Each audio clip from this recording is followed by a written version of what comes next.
madaxweynaha xilgaadhsiinta ee Soomaaliya Xasan Sheekh Maxamuud ayaa markii ugu horeysay shaaciyay in dalka Soomaaliya lagu soo celiyo dad aan ahayn muwaadiniin wadanka u dhashay oo laga soo tarxiilo wadamada reer Yurub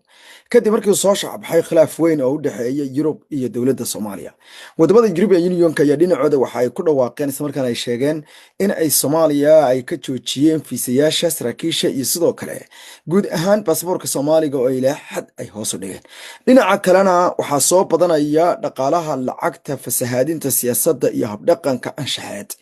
ee dalnimada lacagta lagu bixinayo siyaasiyiin la tanaasulinayo iyo sidoo kale ballanqaadyo guracan oo ku dhisan wax loo arki karayo siin dhaqaalaha wadanka ee la boobay iyada oo madaxweyne Xasan Sheekh Maxamuud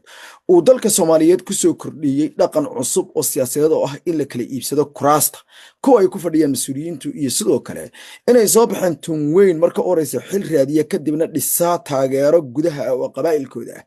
hadhowtana ku gorgortamo dhaqaale aad u xoogan taasoo ka go'da jeebka dadka danyarta ee Soomaaliyeed. Waxaa sii socda dhibaatooyinka dhinaca dhaqaale duruufaha adag ee dadka cadaalad darrada tirabeelka iyo sidoo kale marba marka ka dambaysa hubanti la'aanta ummadda Soomaaliyeed